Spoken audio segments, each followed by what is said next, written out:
Hey guys, Jimmy H with Jimmy H Fishes. I just went to pick up some pool filter sand right here. I wanted the white ones. I went to Ashley Pools near my place over here. But they didn't have the one I really want. This is kind of like a tannish, kind of a tannish tan. But you can see that I have four. This is 5.5 gallons tanks right here. I bought it at PetSmart. They had a sale going on, 50% off, so I took four of them. I have a spare 10 gallon, which I'm going to use it. So my plan is to put some shrimps in here. All the colors that I already have, the Bloody Marys, the green jade, the yellowbacks, and blue dreams. And then this last one will be here, just my cold. My cold is, so I'm making a Skittle tank. With everyone that shrimp doesn't look good, too clear, to whatnot, I'm just gonna move up to that tank. So I'll set up all five with these sand. I only got 2 bags. I think this should be enough because I don't want too much. It's 100 pounds right there, so this should be fine. Reason I went with pool filter sand instead of the regular aquarium sand that I have in here, which I do love, the color, the white color. It's just that it's a fraction of the price. So these 2 bags right here is 40 bucks for 100 pounds. Whereas I think I bought a few bags of this. Is not even that much. It's like 20 pounds for like 20 bucks or something like that. I'm not sure. Yeah, so eventually these blue jades are going into one of those 5.5 gallons. You can see they're doing fine. There's babies everywhere in there. You can see some babies in there, but I'm moving them out. I'm gonna put another project on for the 20 gallon, and then I have another 20 gallon up here. I'm gonna rescape with sand as well. I really don't like these gravels. You can see there's gunk stuck down there, and I just don't like the gravel look no more. I used to, I don't no more, so I'm gonna get it with sand. The sand is a little bit tan, so that's why I only bought 2 bags just for now. If I like the color, I'll go back and get more. And then my jades are in here. As you can see, if one, I think, let me see if I can zoom in one here for you. If I can get a good, that guy didn't focus. So let me see if we can zoom this guy in. So my jades right there, you can see on the grass right here.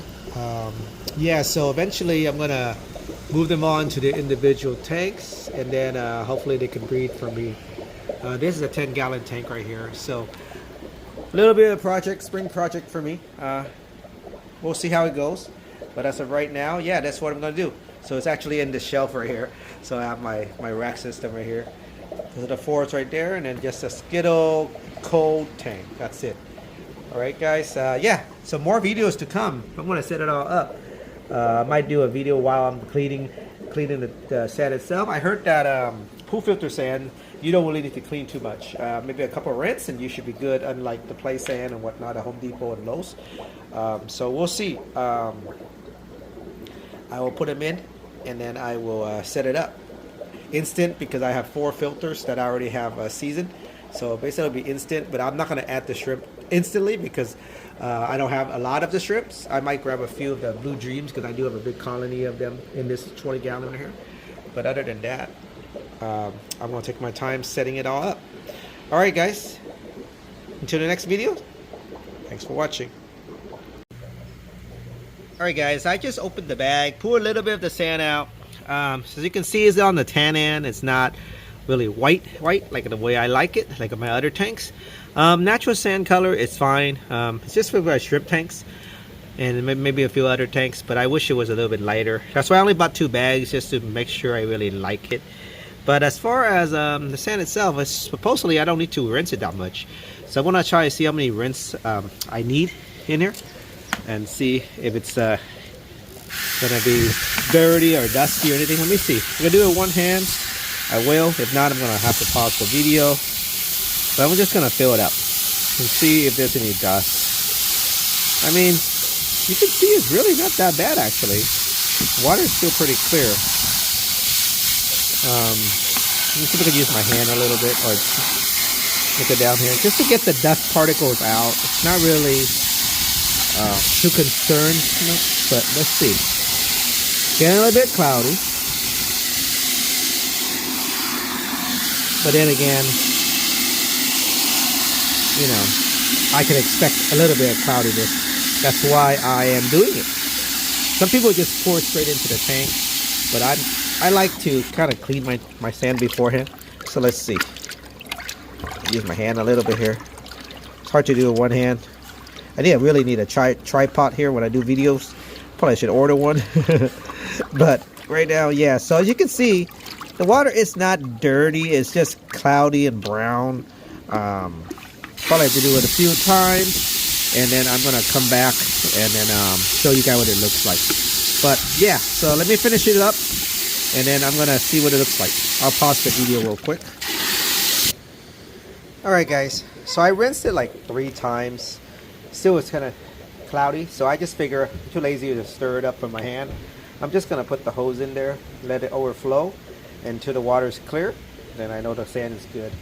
Other than that, it's just the waiting games. It's just a little bit of sand I'm gonna put in the few tanks I have. Put some more sand in, clean some more, and then I'll basically fill it up with water and cycle it.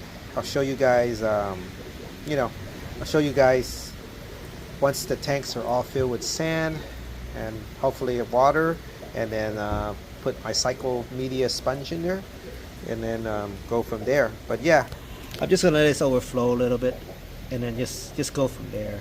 I mean, eventually it's gonna get clear. It's not as bad as dirt sand, play sand, but yeah, this is good for now. You can see it's kind of clearing up. So I would say in a minute or so it's gonna be clear, and this saves me a lot of time. I'll probably put half the bucket next time after I get these sands out, and then I'll just let it do this way, and then it's just gonna get clear after a while. All right, guys, to the next clip. All right, guys, so all the tanks are filled, water tested, the air filters are in, and air lines and everything is in. Sand is in too. So as you can see, the water's murky because I squeeze a cycle media inside each of the tanks. That's why they're murky. So it kind of like instant cycle, but I'm not gonna put any shrimps in there yet. I am gonna let it run for a week or so, and then I'll probably squeeze in another filter of mine in there just to make sure all the bacteria are seasoned in, and then I'll start slowly adding shrimps in there. Not a lot, maybe like 10 each tank, and then we'll go from there. The last tank I'm gonna add a heater. It's gonna be my cold tank, and then I'm gonna add my clown plecos in there because I have no room for the clown plecos, which is currently housed in this 20-gallon right here. I have 6 of them. I'm just gonna put them in this 10-gallon tank with all the cold shrimp once I get them, and then that's why I need a heater. The other 4 tanks right here, the 5.5 gallon actually, I'm just gonna leave just air filter and lights. That's it. No heater because they're only shrimp. They will be only for shrimps, and maybe I'll throw some snails in there, but that's about it. All right, guys, thanks for watching. Until the next update. All right, talk to you later. All right, guys, so I got my 4 5.5 gallon set up. Got the acrylic lid from Lowe's, and I got the Aquaneat LED 36-inch, I believe, because it's 36-inch wide, off Amazon. And then this is just my 10-gallon tank over there. I drew some almond leaves in there on each of the tank. I'm gonna cycle it. It's already cycled already with media that I had from another tank, so I'm not too concerned about that. I'm using those sponge filters in the back, as you can see on each of them. And I'm just gonna let it run for a week or so. Maybe next weekend I will put in some shrimps. I'm just trying to grow some biofilm right now, so I'm gonna run the lights the same like I run the other tanks on the timer, 12-hour timer, not 12 hours, sorry, 6-hour timers daily. And then by next week, the Indian almond leaf will have some biofilm on there. Hopefully the walls will have some biofilm. This tank's kind of a little bit on the blurry, not blurry, but cloudy end. I might need to do a water change on that. This is just my cold tank, so I'm not gonna do much to it. These are where I'm gonna breed the 4 Neocheodonus that I have, color-wise. And then I'm not gonna run any heater, as you can see. I'm just gonna have the filter, sand as substrate, Indian autumn leaf, and I'm gonna probably draw in some Sawasa tang. I'm trying to source some right now. The one I have from last season all died already. I kind of don't want the Java moths because they kind of look like a mess. Like this, for example, look like a mess right here, and up here is kind of messy. I mean, it looks fine overall, but it'll serve its purpose. But I really want Sabasa Tang. They're kind of on the lower, you know, slower grow, but I'm not in a hurry. I'm going to grow some in each of these tanks, let it grow up, spreads, and then we'll go from there. Yeah, guys, so let me know what you think. Hopefully soon I'm going to add more shrimps in here, and then I'll get some more updates. But until then, I will talk to you later.